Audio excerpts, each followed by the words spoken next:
other communities. But what happened is I accepted Islam in 2011. So it took me many years through this process because I was like, this is like eating an elephant. I don't want to go too hard, too fast, and then fall on my face with like, become extreme or have which is very common for reverts too, because like you would live the life of like drugs or girls or whatever, like not praying every single day, and then when you start to find the enlightenment, prayer, and good things happening to you, see how you see the fruits of your labor, you start receiving like, okay, maybe I need to go harder and harder and harder, which is, it works for them, which is good, but then for the everyday Muslim, like most of the time it doesn't, in the Western world, like it is harder to go as extreme, but for reverts it's more common because they've seen both sides, they have the enlightenment. Yeah, and that's the thing that I was afraid of. I was just kind of like, there was fear in the beginning because you have to understand, like, even though I wasn't a practicing Christian, like my core belief system revolved around my family, and at the time it was everything that Christianity stood on, even though I wasn't practicing. So it's fearful when you're looking to challenge what you've been taught your entire life. And one of the other things that really pushed me to go further with Islam is that I started to challenge my family, my grandmother, my mother, the hierarchy system of my family, because I started to ask, I started to say things like, man, like, I've never studied or researched anything that they have taught me in terms of religion. I only regurgitate what someone has told me. So I don't even know if these things are accurate. Even in the Christian belief. Correct. Yeah. And as I started to ask my family, my grandmother, they had never researched anything either. It was because of someone told them this. Cultural thing. So they keep passing it. And I was saying to myself, I don't know how well that sits with me. Like, I'm just regurgitating what you told me without reading it, without studying it. Without comprehending it. You're just using words like a parrot. So it was empty. Yeah. And where's this in the timeline, by the way, when you started like opposing the hierarchy and stuff? That was probably around 2007 through 2009. I started becoming so even early on learning about Islam. Yeah. And did you answer those questions you initially wrote by then, or were you still looking for the answers? It took quite some time because I wanted to I didn't want to get overwhelmed with too many people giving me information because I had one bad experience that helped me understand that early. I was like, with having too many people involved, it becomes messy. It never works, It never works. And you get very confused. And then being a person who was in an interesting space, I didn't want to become confused or overloaded with information. Because you were confused yourself. I was very confused. And if you listen to confused people, it's just going to make a worse situation, Yeah, so during that time period, from 2006, I became incredibly interested in Islam.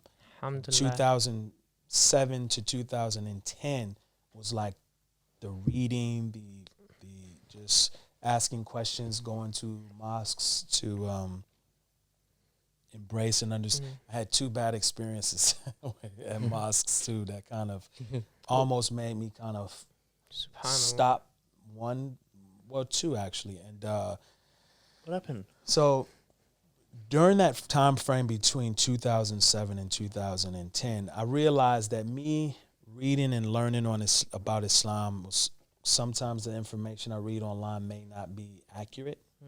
So I wanted to find some practicing Muslims, go to a mosque and kind of connect and try to see if there's mentors or someone can help me a bit. So one day I just went to a community. And I didn't know the etiquette of a Muslim at the time. I didn't really research a lot of it, and I had been smoking marijuana at the time, and I had been just kind of doing things that I shouldn't have been doing, and I had a cut off shirt on, and had my headphones on, listening to music, and I was in I was not in the best space to be entering the house of Allah, but I went to the mosque and people couldn't smell the marijuana on me at the time. So I went in and I was explaining to them, like, I'm interested in learning about Islam. But but they smelled the marijuana. So they were like, brother, And the don't music. come in here. I got tattoos all over me. And they're like, don't come in here like this. Get out of here. You know, you smell like you've been smoking and tattoos and blah, blah, blah. So I got defensive, obviously. I got defensive. Naturally. I naturally, so I called some friends. They came over to cause a problem, and it turned into a mess, bro. And I First wasn't. experience at the mosque.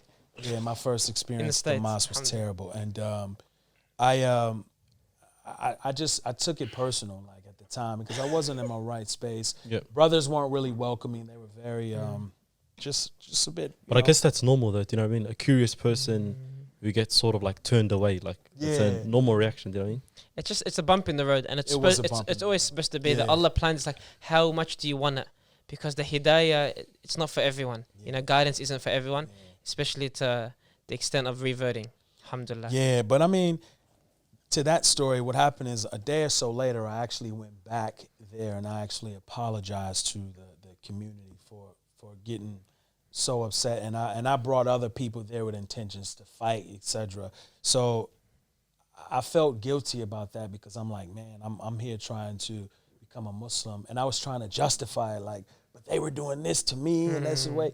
So I felt guilty, and I went back later, and I apologized, and I just said, look, I just want to learn. I'm not here to try to whatever. I didn't know I was supposed to take my shoes off. I didn't know, like, you know, even though I had that one experience in Dubai, but I had been smoking, and Yeah. I just didn't know. So And you forget. I didn't. Yeah, I forgot. So It could even be Dubai culture. You don't know. yeah, correct, bro. So that was a really poor experience, and then I had another experience where I went, and I made sure I was covered properly. I wasn't doing any substances or anything, and I went in and I said, look, I'm here. I'm not Muslim. I want to learn about Islam. I'm just looking for somebody to help. Now I'm over flooded with people. Aki, what's your phone number? Let's go to lunch. I'll give you coffee.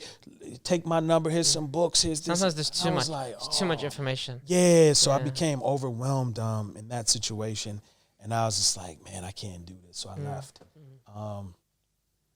and I left with I think I got one or two brothers' numbers, and I left feeling overwhelmed, and I was like, man, everybody wanted my number, everybody was giving me books. I didn't know where to start, I didn't know what to read, and it was just kind of like too overwhelming for me to digest. It happens a lot of the time when Yeah. people are even interested in learning more about Islam or meeting someone. Everyone always jumps and thinks they're the right person, you know. And everyone obviously it's the right Yeah. intention and stuff, Yeah. but sometimes people have to take that step back for the greater good. It's like the same with the internet. Like if you try searching Islam on your own on the internet and you get overwhelmed with all this information, you It's can't too like much. digest which one is Correct, and which what's is yeah, yeah. what's not. Yeah. You know, it's It's the too same with in much. person. Yeah. Mm. So it became so after that I became very comfortable with the results that I had started to see from Alhamdulillah. learning about Islam and applying it, and What did And mom and grandma say? yeah, Yeah, that's what a happened good when you point.